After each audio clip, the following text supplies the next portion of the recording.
Está no ar a segunda temporada do Willa Talk, Doses Homeopáticas e Conhecimento.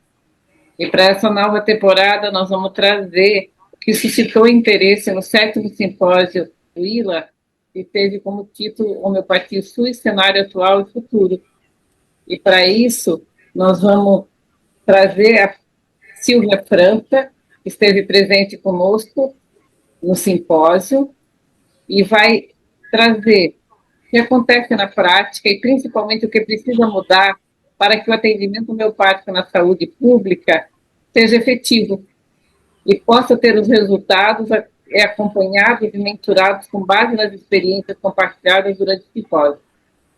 Tudo bem, né? Obrigada, muito obrigada. É um prazer estar aqui com você, né, nesse momento pós-simpósio, né, para que a gente possa fazer umas análises e possa colaborar com alguma coisa nesse momento tão importante que foi o simpósio, né? Muito bom. Silvia é uma estudiosa no assunto, né? Sua pós-graduação foi toda baseada na saúde pública e no SUS, então se tem alguém com competência para nos auxiliar e alargar essas possibilidades, é ela que está aqui conosco. Vamos lá, Silvia? Vamos. Eu fiz especialização em mestrado, né, em saúde coletiva, sempre pesquisando o SUS na UFMG. É um assunto que eu gosto muito, né? Vamos lá, então. Quando falamos de homeopatia no SUS, existe uma diferença importante entre aquilo que está previsto nas políticas públicas, nas PNP, e aquilo que realmente acontece no dia a dia. Na sua experiência como dentista homeopata na saúde pública, qual é o cenário que encontramos hoje? O que a gente pôde observar no simpósio é que existem diversas realidades, né? Alguns municípios estão bem avançados, apresentando já a homeopatia em níveis mais avançados de atenção, enquanto outros estão ainda passando por diversas dificuldades, inclusive até a implantação da homeopatia, né? A gente observou no simpósio que é possível, né, que existem realidades que dão certo e existem muitas mudanças que precisam ser feitas em alguns municípios, né? Então, uma coisa que me chamou muita atenção, principalmente na mesa redonda, é que foram tratados assuntos como a formação do homeopata, a entrada do homeopata no SUS. Muitas vezes ele entra pela porta que não é da homeopatia, né? Muitas vezes ele entra como médico da família, e aí ele vai ter os seus procedimentos lançados como médico da família, fazendo homeopatia.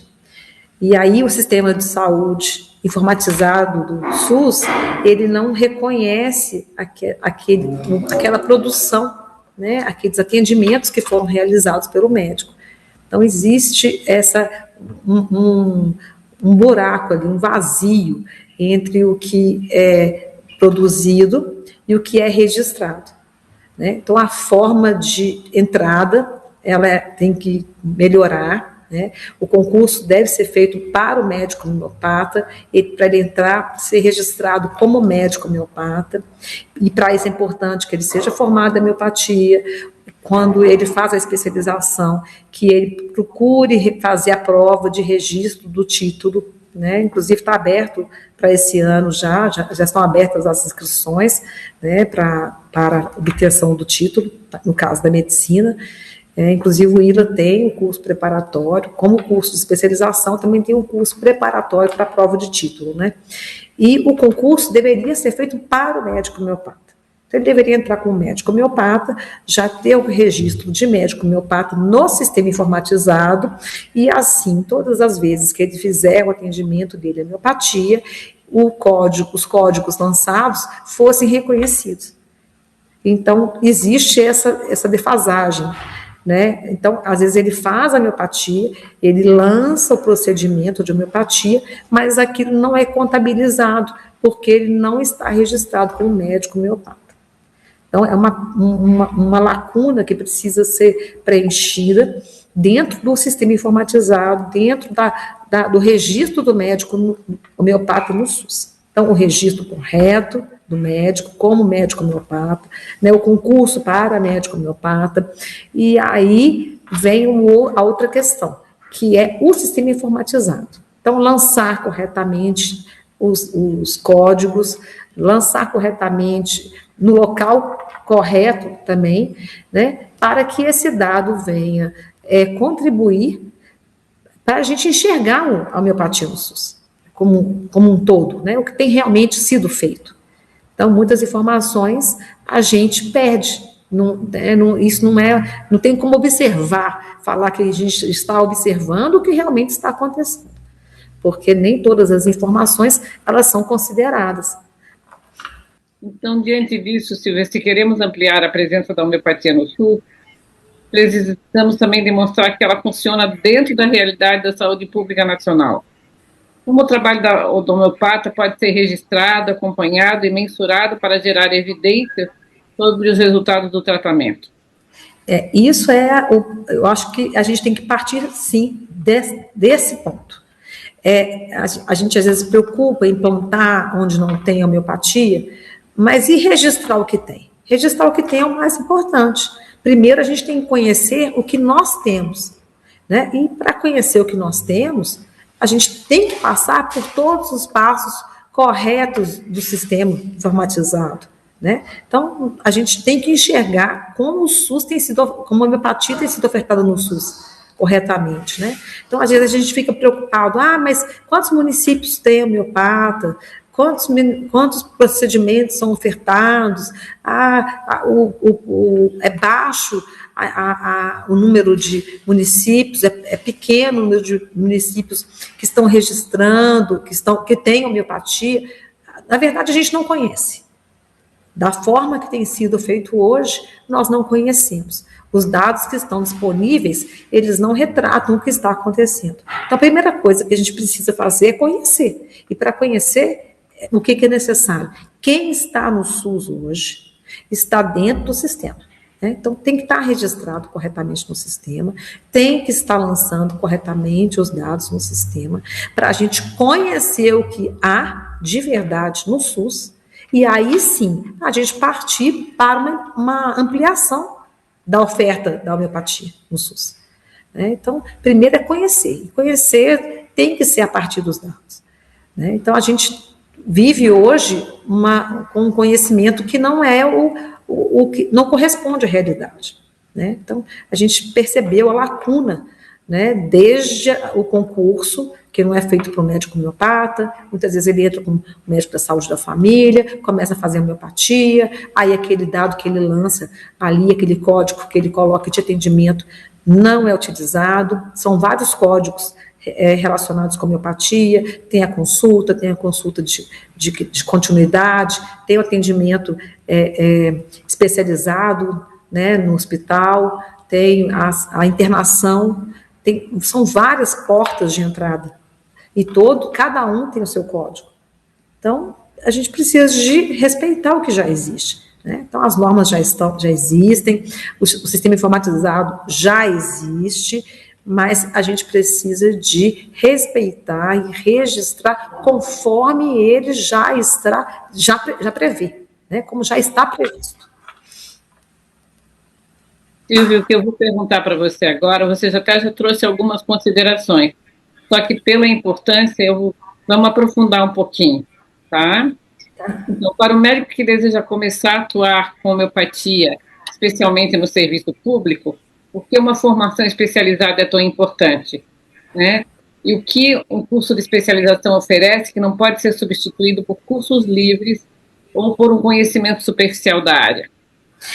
A primeira coisa que a gente tem que lembrar é que a homeopatia, ela é uma especialidade médica, né? Então, ela é reconhecida há mais de 40 anos como especialidade médica, né? Então, isso, para a pessoa ser um especialista em homeopatia, ou ela vai fazer uma residência, ou ela vai ter que fazer uma especialização em homeopatia, depois prestar uma prova de título, para ser reconhecido, para ter o registro de especialista.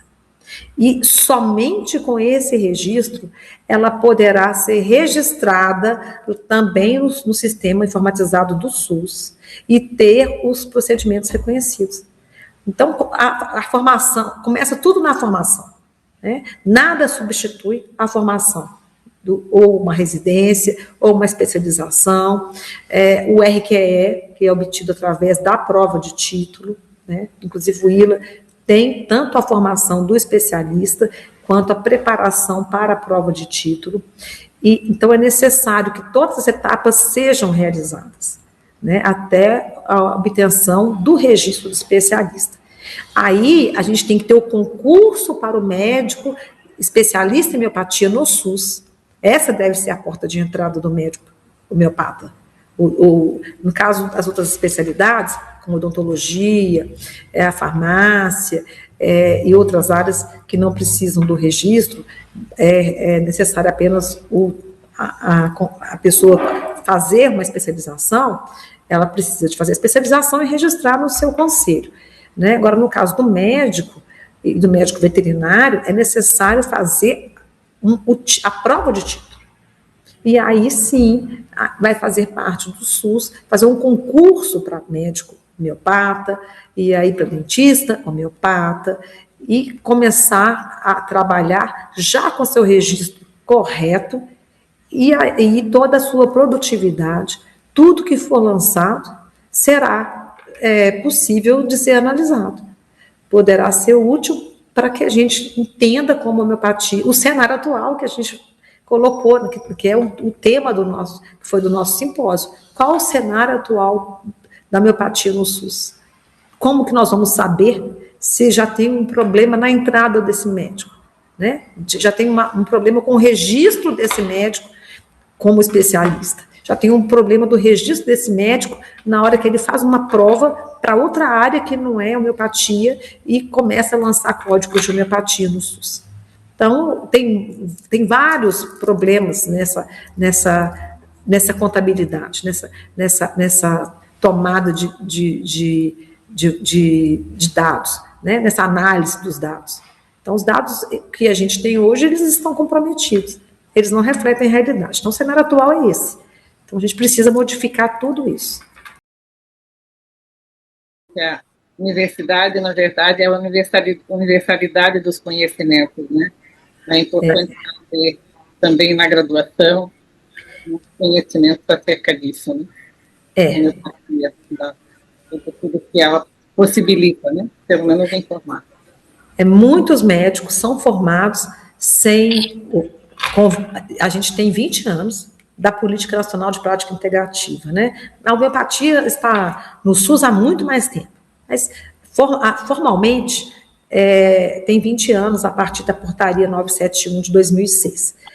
Ainda existem médicos formados sem conhecer essa portaria, sem saber o que é homeopatia, né? Não tem nenhum conhecimento do que seja homeopatia, não sabe, às vezes, dialogar com a homeopatia no Sistema Único de Saúde, não sabe encaminhar o paciente, não sabe entender quando o paciente fala, eu uso homeopatia, nem sabe que a homeopatia é uma especialidade médica, não sabe que a homeopatia está formalmente dentro do SUS. Então, isso também é um grande problema, né? Como que o médico vai fazer um acompanhamento de um paciente que usa homeopatia se ele não reconhece que a homeopatia é uma especialidade médica? Né? Então, tem vários problemas que a gente observou, que a gente verificou ali, né, no simpósio, e a educação, a formação desse médico, né, essa formação lá na base, lá na graduação, já é um problema. Obrigada, Silvia.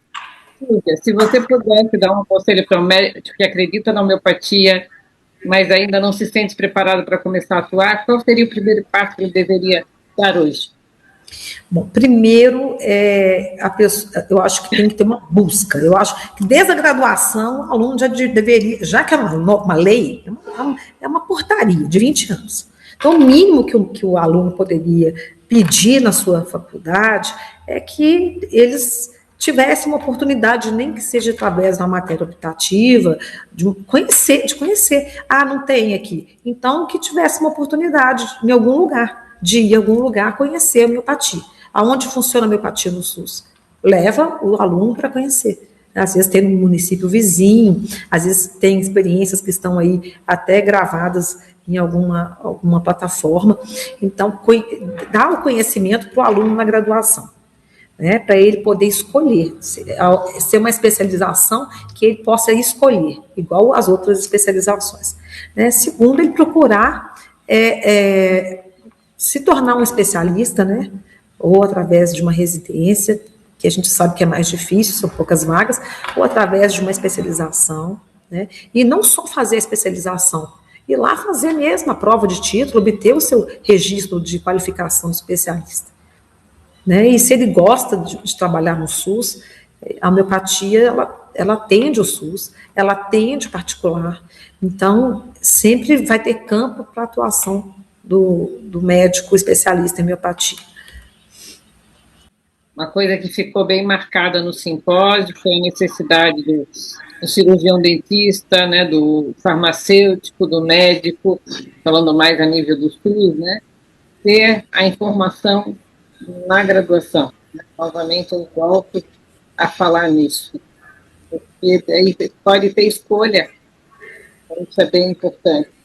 Porque vamos dizer assim, a população busca bastante, mas falta profissional, precisa oferecer essa educação a quem vai ser o futuro profissional. E o que você diria aos gestores, também a quem já tem uma formação, né, de homeopatia, seja cirurgião dentista, ou farmacêutico, ou médico, o que você diria para o gestor, o profissional, nesse momento, nessa realidade? Eu vou falar o que eu penso, né? Assim, eu acho que para o gestor é uma falha na sua gestão, não conhecer a legislação, né? Não conhecer uma portaria que tem 20 anos. Né? Então, a gente está falando de uma lei federal que tem 20 anos. Então, não conhecer essa portaria e não dar oportunidade para que a homeopatia entre no SUS através de concurso é uma falha, né? É uma norma que não está sendo cumprida. Com relação aos alunos, eu acho que eles devem exigir no programa deles de formação. Né? Assim, é uma questão de a pessoa não pode ficar fora de um conteúdo que é uma lei federal. Ela não pode ficar sem ter acesso a uma informação que é uma lei federal. Né? A formação dela fica incompleta. Né? Então, assim, é uma questão de direitos, né? O direito ser cumprido, né? A norma ser cumprida.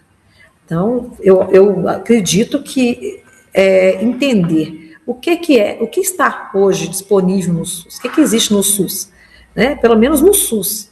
Né? Se a pessoa não quer formar em homeopatia, não quiser trabalhar no seu consultório, ela vai escolher a especialização que ela quiser. Mas a partir do momento em que ele faz um concurso para ser médico em qualquer área do SUS, cirurgião do SUS, oncologista do SUS, pediatra do SUS, como ele vai ter instrumentos para dialogar com o médico homeopata que está lá previsto no SUS. Então, é uma questão de você falar assim, não, eu tenho o direito de conhecer. Né? Então, é um direito do estudante conhecer, é uma obrigação do gestor, né? Tanto dos serviços de saúde do SUS, das prefeituras, dos municípios, quanto dos gestores também da educação, né? Procurarem informar o aluno sobre essa portaria, a existência dessa portaria. Né? Então, eu acho que tem que começar por aí. Ótimo, Silvia.